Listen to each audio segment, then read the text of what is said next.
We are the dwarves of Erebor. We have come to reclaim our homeland. Hello, welcome to IGN. I'm Daniel, this is Alex. Now, recently we saw Hobbit, The Desolation of Smaug? According to the film, it's Smaug, yes. And I liked the movie. I think you liked it a bit less than I did. Like a bit like the dragon, it's a bit bloated and I guess long. Wow, but razor sharp critique there. But I guess my expectation was high. I really enjoyed The Hobbit, probably more than most. So I wanted this to be, amazing, and it's good. Yeah. But it's definitely too long, and I think part of the reason for that is because I guess Peter Jackson is trying to bridge the gap between the Hobbit movies and the Lord of the Rings. So we just wanted to talk about whether he should have done that, whether it undermines the story of The Hobbit, stretching it to 3 movies, or whether it's kind of useful to have that bridging material to create this kind of very kind of knitted together Middle-earth cinematic universe. So there's 2 scenes you had issues with, 2 parts of it, I should say. Well, so, one of the scenes is referenced in the book, but doesn't really go into any detail, and one of the other parts is completely made up. So let's start with that, and it's Legolas. Now, when he was first cast, I assumed it would be a cameo, but it's not. He's in the film a ton. He's in loads. Yeah. Like, a lot. And he's a lot of it doing his kind of like superhero shtick, where he can just like kill people. He's a bit like Batman. Yeah. But with nicer hair. Yeah, so, spoiler alert, so if you haven't seen the movie yet, and it didn't really matter if you've read the book because it's not in the book, so there is one particular scene which is in the book, and so they're escaping from the Elven Kingdom, which is where Legolas lives, and they're escaping in barrels, and they're being chased by orcs, and Legolas comes to their rescue, and it's just all kinds of crazy. It's all the bits that I guess people criticised in in Two Towers. It's Two Towers where he kind of goes down the stairs on a shield, like a skateboard, and people hated that. If you hated that, there's loads of that in this movie. It's like that and then some. He's literally like dancing across the elves. Like Spider-Man. Yeah, and and it makes for an astonishing spectacle. The barrel sequence, I think, is one of my favourite in the movie. Actually, it does. I think towards the end, just when Legolas becomes more prominent in that sequence, it kind of veers into kind of slightly more ludicrous territory. Yeah, but he's entirely new. Yes. And why do you think they did that? Well, I can only imagine that at some point, because also Gimli is referenced, and only in passing.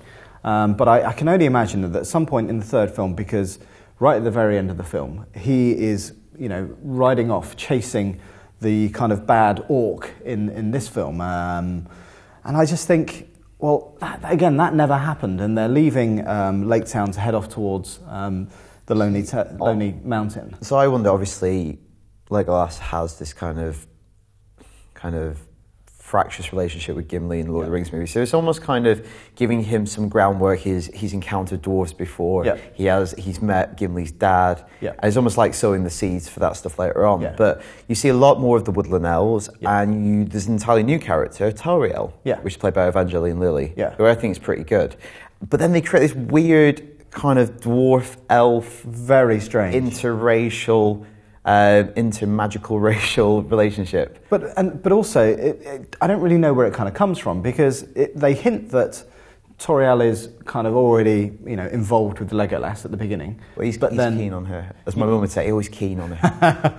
But then she develops this thing for a hairy dwarf. Yeah, but to be fair, out of all the dwarves, he's the most like boy band One Direction of all the dwarves. She's not going for like Bomber. That would be brilliant though if she went for Bomber. But it doesn't really, so far, and who knows what's going to happen in the third film, it doesn't really serve a purpose for Myers. And it feels like I think they need a bit of a love story. So much time shoving it down your throat. I saw it almost kind of as a slightly more comedic kind of equivalent of the Aragorn. What's Liv Tyler's character called? I forget, but yes, I know. So anyway, it's almost a counterpoint of that relationship. Where is she going to sacrifice her sort of elven identity to be with him, which would be not that good looking. Which would be a massive straying from the original source material. Yeah, but that's one part. The other part, which is kind of briefly mentioned in the source material, is Gandalf going away, leaving the Bilbo and the dwarves before they get to the Misty Mountain. Yeah. And Lonely Mountain. The Lonely Mountain. And he says, there's one line in the book, he says, like, he went to Dol Guldur to face the necromancer, and that's it. Now, you know more about the necromancer from elsewhere in Lord of the Rings and Middle-earth mythology, but it's substantially fleshed out, as it was in the previous movie as well. It was a big part in the previous movie with Radagast, and now it's even more a part of this movie. And again, so it felt like... It's probably a good 20 minutes. It felt like, A, they needed another set piece, so throw that in there. But then B, this kind of, I don't know, plot dynamic to split the two up. Which, and again, it's another scene-setting piece. And again, we're not going to go into too much detail as to what happens, but it really is setting the scene for what's going to happen, not next film, but the film after, I think. Tolkien was quite honest in his letters. He said it was a conceit just to get Gandalf out of the picture, because Gandalf's too powerful. Gandalf probably could take on Smaug. So it was kind of a necessary storytelling conceit on that level. But I actually, visually, I like what they did with the necromancer scenes. But it's very much setting up, well, we're talking about spoilers, right? So they're kind of setting up, it's how Sauron comes back. He regains a corporeal form because now he's kind of intangible. It's a little bit, obviously, what Harry Potter did with Voldemort, trying to regain a bodily form. It's very much like that. The way well, I suppose that's what that's riffing off, rather than the other way around. And I don't know, I think if you're a huge Lord of the Rings fan, it's awesome to see that stuff on screen.